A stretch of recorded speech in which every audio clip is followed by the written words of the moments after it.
On Monday morning, the Supreme Court could announce if it will take on the question of same-sex marriage. Less than a month ago, Washington, Maine, Maryland, they all voted in favor of gay marriage, bringing the state total to 9. Joining me now is Patricia Ann Millett, partner and head of the Supreme Court practice at Aiken Gump. She has tried over 30 cases before the High Court herself. Patricia, welcome. Nice to see you again. Good morning. So the Supreme Court declined to make any announcement on the same-sex marriage cases yesterday. Does that tell you anything? Look, they had a very long conference, and that tells me that it's still incredibly likely that they are going to wade into the same-sex marriage issue this term, and they're just sorting out how deep they want to wade in. They've got a recusal issue with Justice Kagan in one case, and more importantly, they actually have 10 petitions up there to sort out.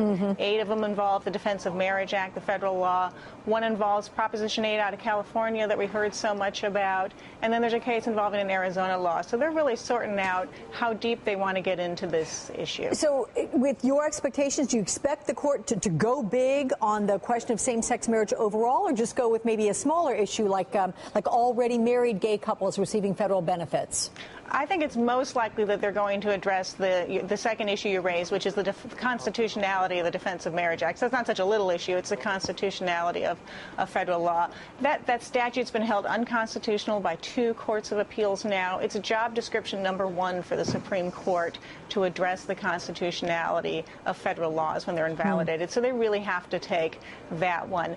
You know, there's some chance they'll take the Proposition 8 case out of California, but that sort of turned into less a right to same-sex marriage case and more of a can you take it away once you've given it. So they may be less interested in that. I think they're least likely to be interested in the Arizona case. Does your experience give you any insights into how they view same-sex marriage overall as a court body? Well, it probably won't surprise you to hear that they have different vantage points on the issue. Yep. And I think they're likely, to have sort of 3 different takes on the issue. There'll be some of them who will see this as very much a fundamental issue about the role of courts in guaranteeing equal protection and fair treatment. There'll be some of them looking at it as, normally we let states define what marriage is. That's how we've done it throughout the history of our country. What is Congress doing? Well, if that's the case, Patricia, though, with 9 states now having voted in favor of gay marriage, does that play into the court's decision at all?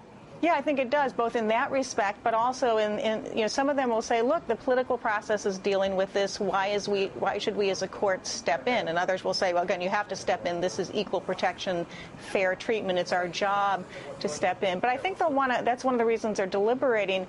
They want to make sure that while they do their job, step into the issue as needed, they don't become an issue themselves and a distraction from the amazing sort of political process that this issue has taken on in the last decade.